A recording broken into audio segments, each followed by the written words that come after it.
Akali larangan mudik, seorang warga nekat mengayuh sepeda ke kampung halaman di Kebumen, Jawa Tengah.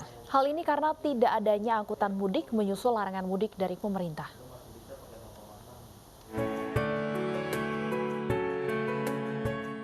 Perlahan namun pasti, kayuhan sepeda Ageng Satria, pemudik tujuan Kebumen, melintasi jalur Pantura Pleret, Kabupaten Cirebon pagi tadi.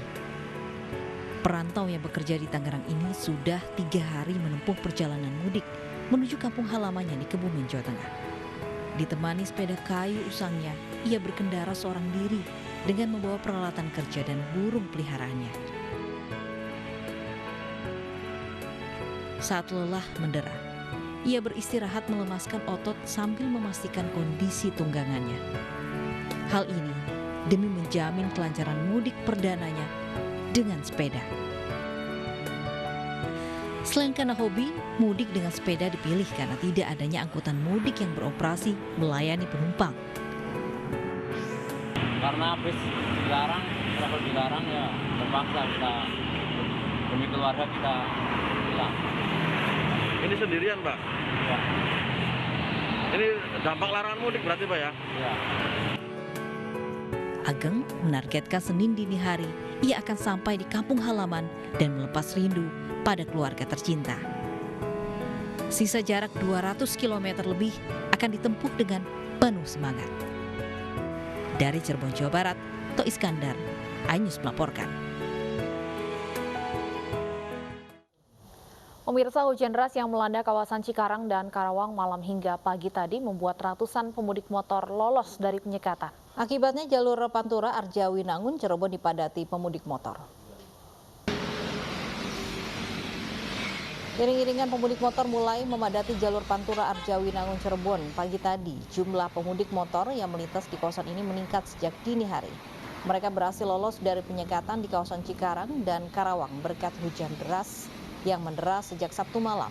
Selain itu, para pemudik motor ini mengakali penyekatan dengan melalui jalur alternatif sehingga tak menemui penyekatan petugas. Meski demikian, mereka masih belum bisa bernapas lega karena hingga di tujuan mereka masih terdapat jumlah titik penyekatan. Kalau lolosnya sih karena tadi hujan gede banget kita tetap jalan. Di mana itu, Pak? Di Karawang. Di Karawang. Waktu hujan gede itu nggak ada penyekatan apa gimana, Pak? Ya kalau penyekatan sih ada, cuman waktu itu ada hujan gede mungkin ya. Berbagai macam cara dilakukan pemudik untuk bisa lolos dari posko penyekatan. Nah, salah satu modusnya adalah memasukkan dokumen perjalanan. Di Karawang, petugas mengamankan 2 pemudik karena menggunakan surat perjalanan palsu.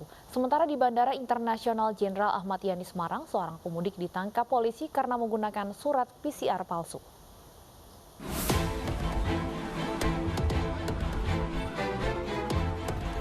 Pengendara motor ini terpaksa diamankan petugas kepolisian Polres Karawang di posko penyekatan di Tanjung Pura, Karawang pagi tadi.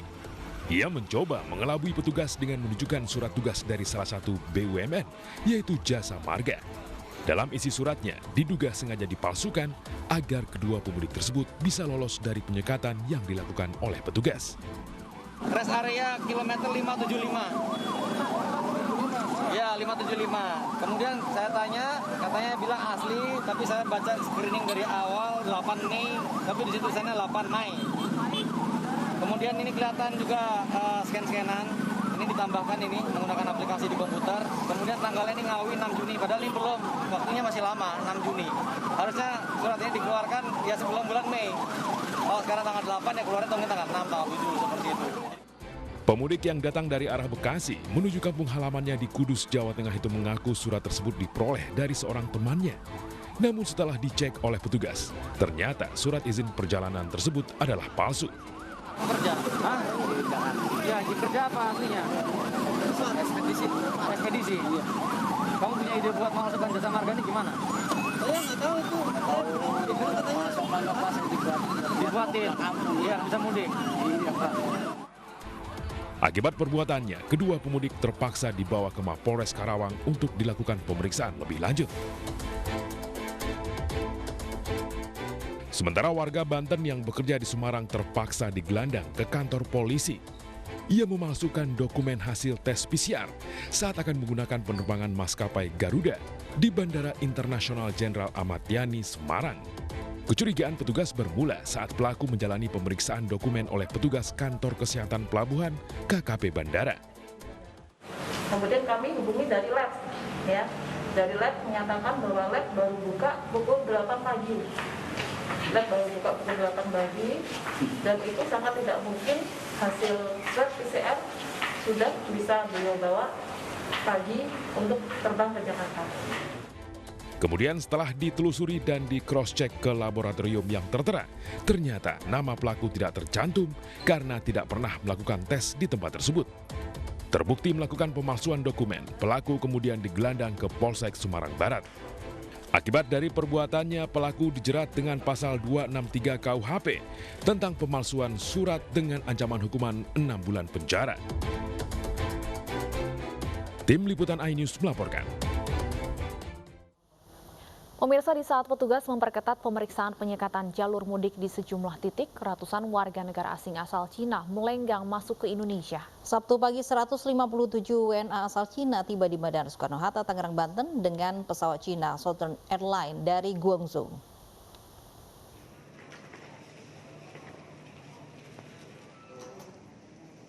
Sebanyak 157 WNA asal Cina tiba di Bandara Internasional Soekarno-Hatta Cengkareng dari Guangzhou. Selain WNA, ada juga 3 WNI yang ikut penerbangan tersebut. Kepala Satgas Bandara Soekarno-Hatta Kolonel Sunu Eko Prasetyo mengatakan para WNA yang tiba di Bandara Soekarno-Hatta sudah melewati sejumlah tahap mekanisme protokol kesehatan termasuk WNA asal Cina. Kedatangan para WNA juga bukan untuk tujuan wisata. Selama ini WNA tidak dilarang, artinya yang dilarang adalah berpariwisata atau berpergian ke Indonesia. Jadi untuk WNA yang datang di Indonesia memang sudah diatur dengan ketentuan-ketentuan yang sudah ditetapkan di SE 8 ataupun SE 13. Pemerintah saat ini juga memang tidak ada pembatasan warga negara asing, khususnya Cina, untuk masuk. Kedatangan para WNA asal Cina ini adalah ketiga kalinya dalam sepekan ini. Pada Kamis kemarin, 46 orang mendarat menggunakan pesawat Xiamen Air dari Fuzhou, dan pada 3 Mei kemarin, 85 orang tiba menggunakan pesawat charter China Southern Airlines. Tim Liputan iNews melaporkan. Jumlah warga yang terpapar COVID-19 dari klaster tarawih masjid di Desa Sidokerto Pati, Jawa Tengah bertambah menjadi 47 orang. Warga yang terpapar menjalani isolasi mandiri di kediaman masing-masing. Untuk itu, akses keluar masuk desa ditutup.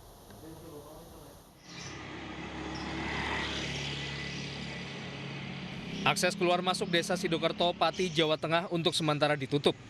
Hal ini menyusul bertambahnya jumlah warga yang terpapar COVID-19 dari klaster salat tarawih di masjid setempat. Dari catatan Dinas Kesehatan, 26 orang dinyatakan positif COVID-19 setelah menjalani tes rapid antigen, sehingga total warga yang terpapar menjadi 47 orang. Dari 47 orang, 26 diantaranya terpaksa jalani isolasi mandiri di rumah akibat terbatasnya ruang isolasi COVID-19 di RSUD Suwondo Pati. Klaster ini terjadi setelah adanya laporan warga positif COVID-19 tanpa gejala ikut beribadah salat tarawih di masjid setempat. Selanjutnya dilakukan tracing dan terungkap puluhan orang terpapar COVID-19. Dari Pati, Jawa Tengah, Atta Suharto, iNews melaporkan. Jelang Lebaran, pusat perbelanjaan Pasar Baru Jakarta dipenuhi warga yang berburu perlengkapan Lebaran. Toko-toko pun bersaing memberikan diskon besar untuk menarik pembeli. Selengkapnya akan kami hadirkan usai jeda berikut.